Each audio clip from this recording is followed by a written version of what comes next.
Hey everyone, and welcome to the 5 Bytes podcast. I'm your host, Rory Monahan. Coming up on this week's episode, there's been multiple acquisitions in the end-user computing space. Also, a roundup of this month's Patch Tuesday news, and reports that Microsoft's AI CEO has thrown cold water on some previous claims made by OpenAI CEO Sam Altman. For this and more, keep listening to this episode of the podcast, which of course, as always, is brought to you by my sponsors. And that includes Numescent, the inventors of the first and only cloud-native container management platform for Windows desktops. And also brought to you by Master Packager, who make an application packaging software that helps you build packages that end users love, enterprises want, and the Windows OS needs. If you enjoy the show each week, you have these awesome sponsors to thank. And now for some news. This week saw the final Patch Tuesday of 2024, with Microsoft patching 71 flaws, including one zero-day vulnerability.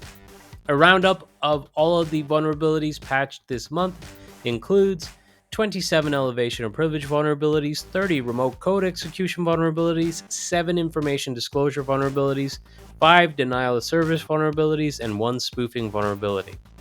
To highlight just one of the vulnerabilities patched this month, I'll focus on the zero-day vulnerability, and that is listed as CVE-2024-49138.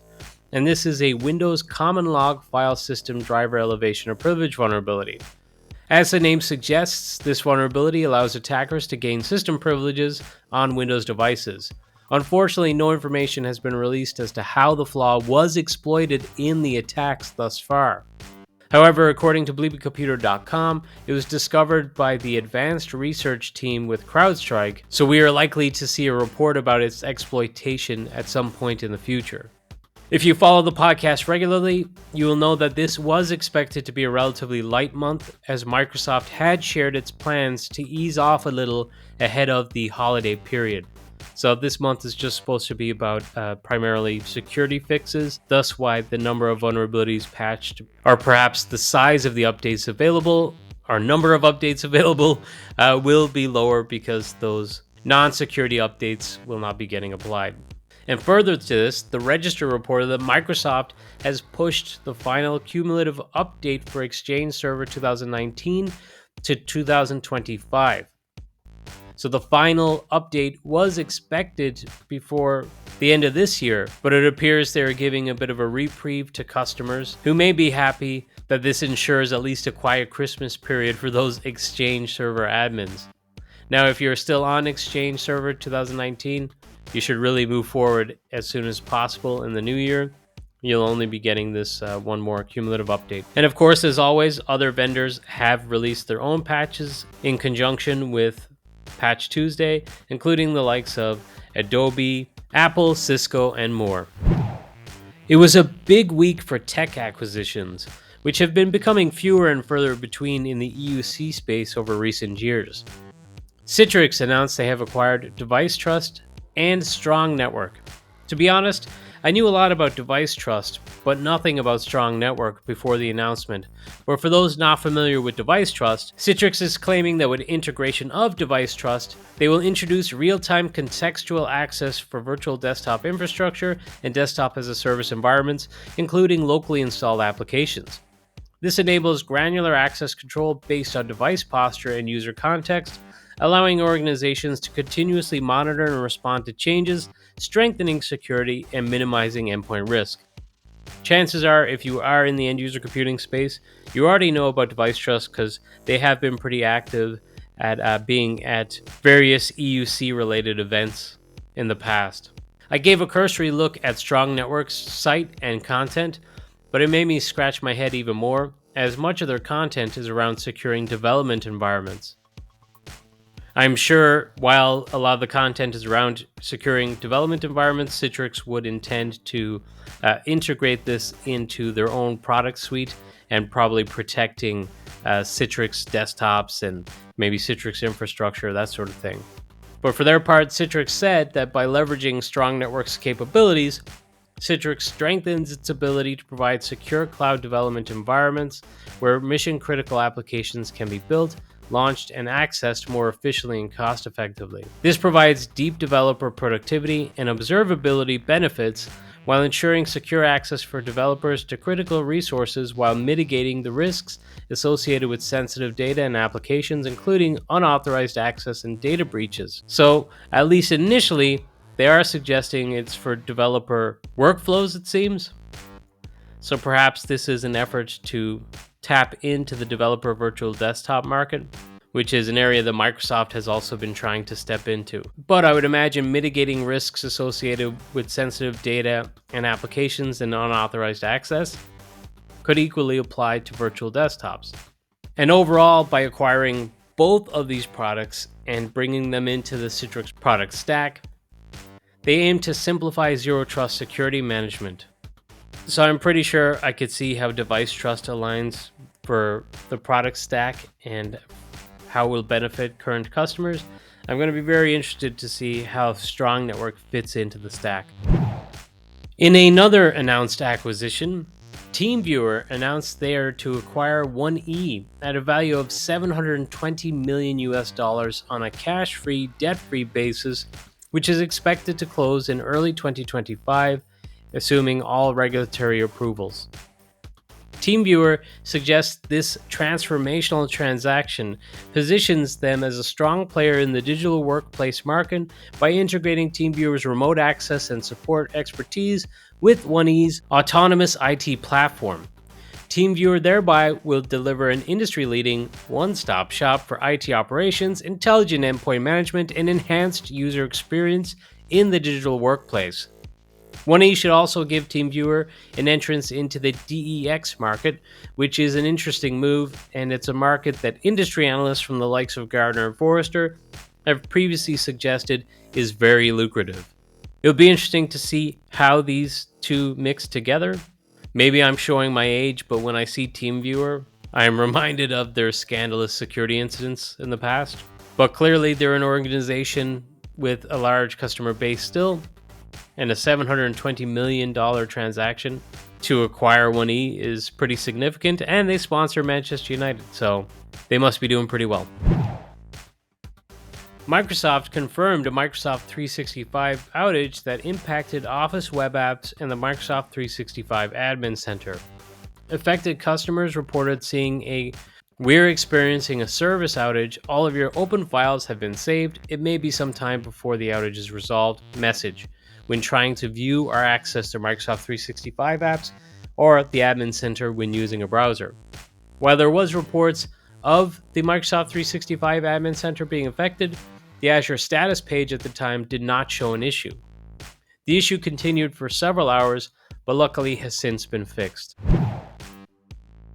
Microsoft has announced official deprecation of MDT effective from December 2024 and end of support from October 10, 2025.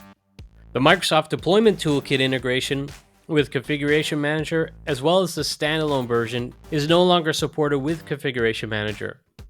Customers should remove MDT task sequences steps, followed by removing MDT integration to avoid task sequence corruption and modification failures. And again, if you listen to this podcast regularly, this will not come as a surprise. When Microsoft first toyed with the idea of deprecating VB script, one of the first teams to shout was those on the desktop admin side, because MDT inexplicably stopped working because a lot of it is based off VB. So its days were numbered, and I'm guessing it's not going to be like AppV where they pull a 180, as removing VB is a security consideration. On Monday, Microsoft confirmed a sync issue that affects what they claimed was a narrow set of Configuration Manager and WSUS customers. From what I could see on the patch mailing group, some reported beginning to experiencing the sync issues on Friday, and it seemed like syncing was essentially reporting that it was failing about every 6 minutes, with the resolution only arriving for some on Tuesday, at least according to reports in that patch mailing group. In a quick follow-up to a story I recently reported on, Microsoft has now partially lifted a compatibility hold blocking the Windows 11 24H2 update on systems with some Ubisoft games after Ubisoft fixed bugs causing crashes, freezing, and audio issues. The block has been lifted for devices with Star Wars Outlaws and Avatar Frontiers of Pandora last Thursday. BleepingComputer.com reports that the hotfixes mitigate the crashes, though those affected may still experience some performance issues. And speaking of blocks on Windows 11 24H2 updates, BleepingComputer.com reports that Microsoft is now blocking the update on computers with outdated Google Workspace Sync installs because they're causing Outlook launch issues.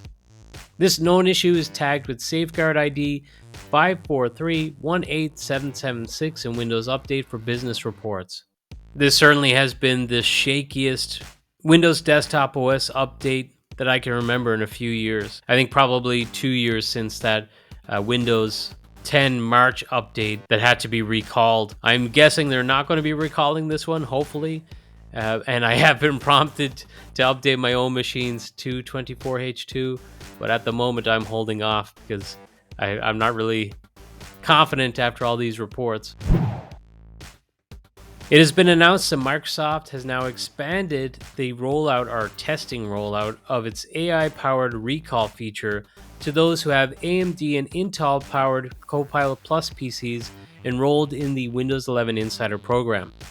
Along with supporting more hardware types for the preview, Microsoft also adds support for Image Creator and Restyle Image to the Microsoft Photo apps on those AMD and Intel-powered Copilot Plus PCs, as well as the Click to Do for recall with options to help rewrite and summarize text and change its tone to sound more formal or more casual.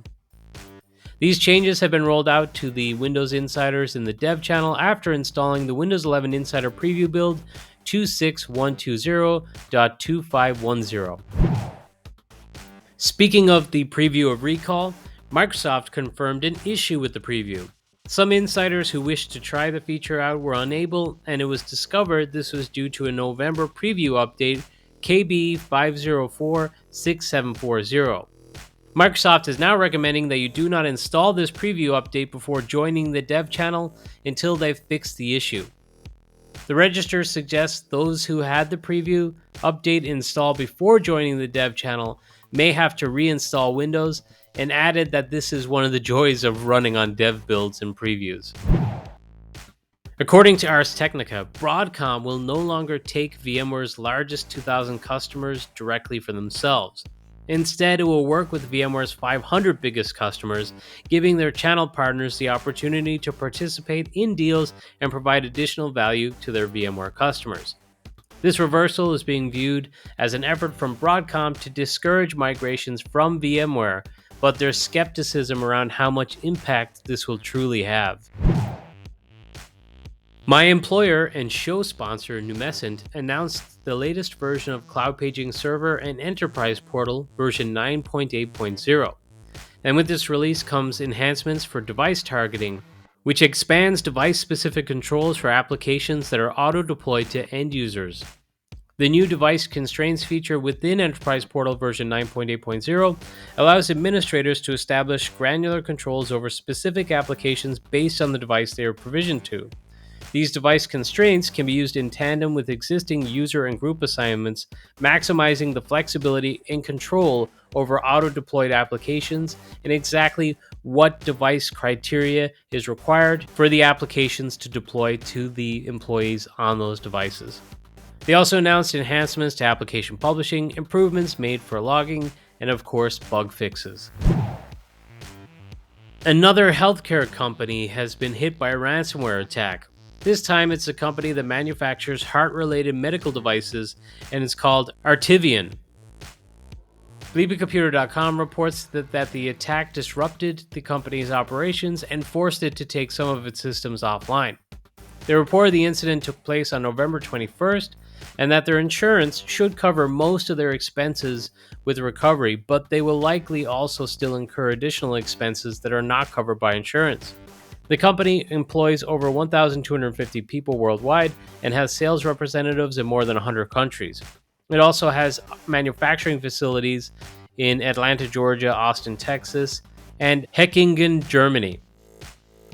I guess this is not as grim as an actual hospital being hit, but if this affected their supply chain for these critical medical devices, this is still a threat to human life, and you hate to see it. Ars Technica reported that last Tuesday, an international team of researchers unveiled something called BadRAM, which is a proof-of-concept attack that completely undermines security assurances that AMD makes to its customers of one of its most expensive microprocessor product lines. The report suggests that starting with the AMD EPYC 7003 processor, a feature known as SEV-SNP, which is short for Secure Encrypted Virtualization and Secure Nested Paging, has provided the cryptographic means for certifying that a VM hasn't been compromised by any sort of backdoor installed by someone with access to the physical machine running it.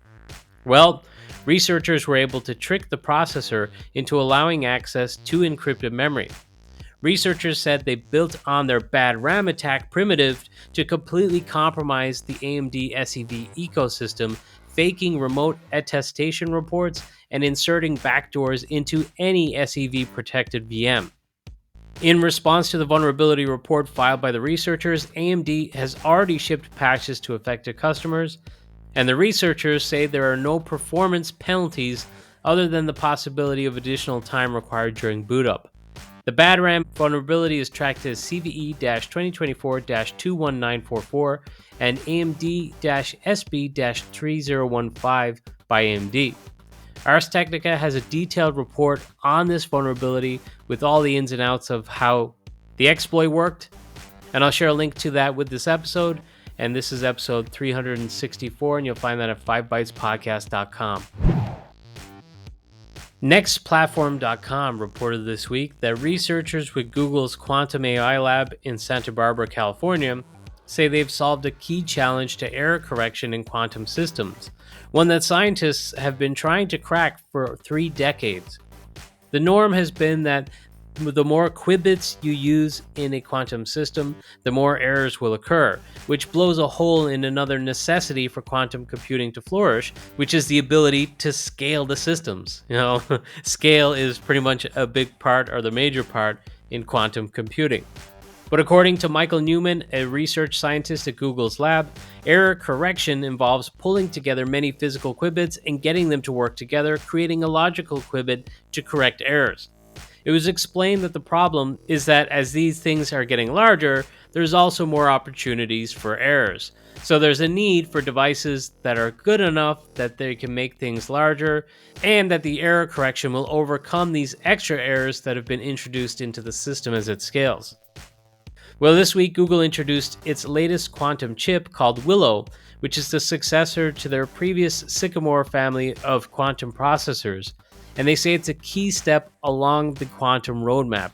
In experiments using 72 qubits and 105 qubit Willow processors, Google researchers tested increasingly larger arrays of physical qubits, called logical qubits, that created grids that scaled from 3 by 3 to 5 by 5 to 7 by 7, and each time the size of the logical qubits increased, the error rate actually declined exponentially. So instead of the error rate going up as they scaled, it actually reduced as they scaled, going down by a factor of 2 every time they increased the size. So I'm certainly not smart enough to understand the nuances of quantum computing, but reading this, it seemed like it was a pretty huge breakthrough. And while it doesn't necessarily apply directly to enterprise IT right now, it is something that could become more relevant to us in the future.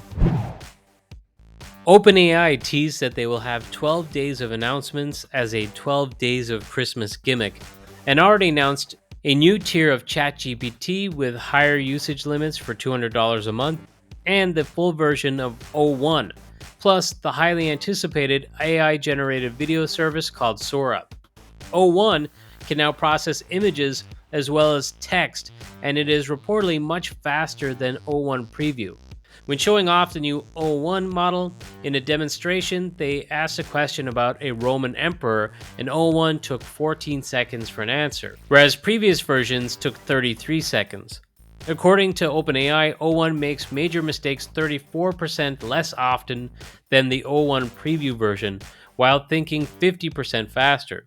The model will also reportedly become even faster once deployment is finished transitioning the GPUs to the new model. With ChatGPT Pro, the $200 monthly plan, OpenAI says it will enable scaled access to the best of OpenAI's models and tools. And this plan includes unlimited access to OpenAI o1, as well as to o1 Mini, ChatGPT 4o, and Advanced Voice. It also includes o1 Pro mode, which is a version of o1 that uses more compute to think harder and provide even better answers to the hardest problems. In the future, they expect to add more powerful compute-intensive productivity features to the plan. So you basically pay $200 a month for faster results that are more reliable. It seems a little odd to me that they've announced this $200 a month plan while saying that, hey, it's fast now, but it's going to get faster because they're going to put more compute resources in place. I would have thought they put those resources in place to entice people to use the $200 a month plan, but I guess maybe they need that $200 a month in order to invest in the compute.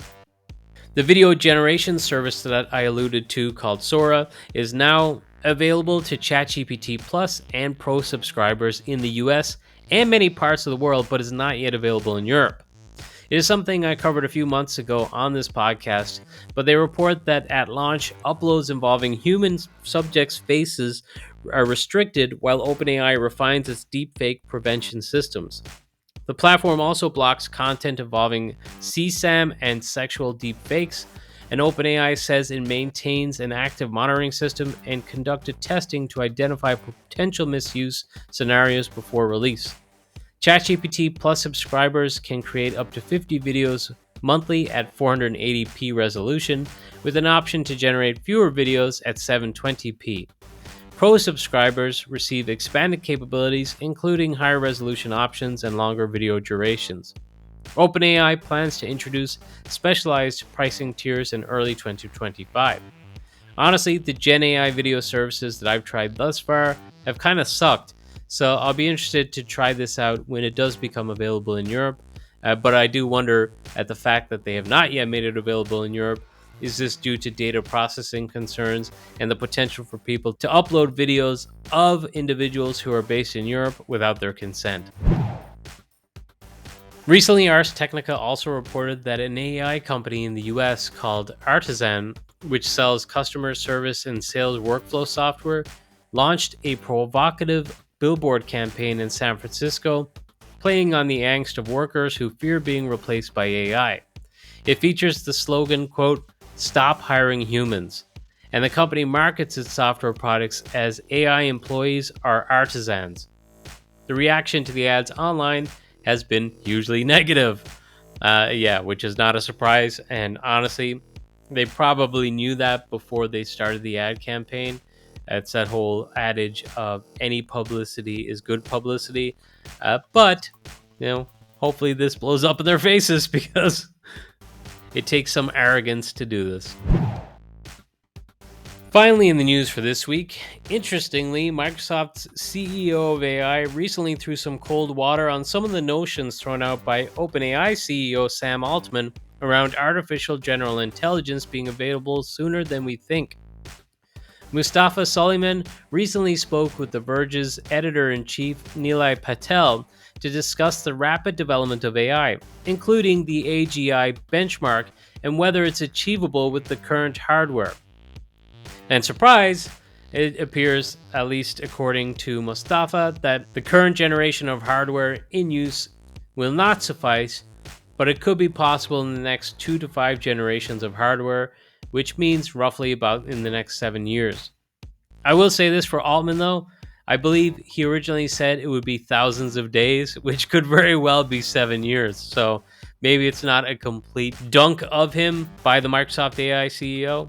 But certainly the way it was reported by media outlets, it sounded like, oh, this is going to happen pretty soon. But, really it could be within 7 years, which is not all that soon, really. Especially the way tech moves.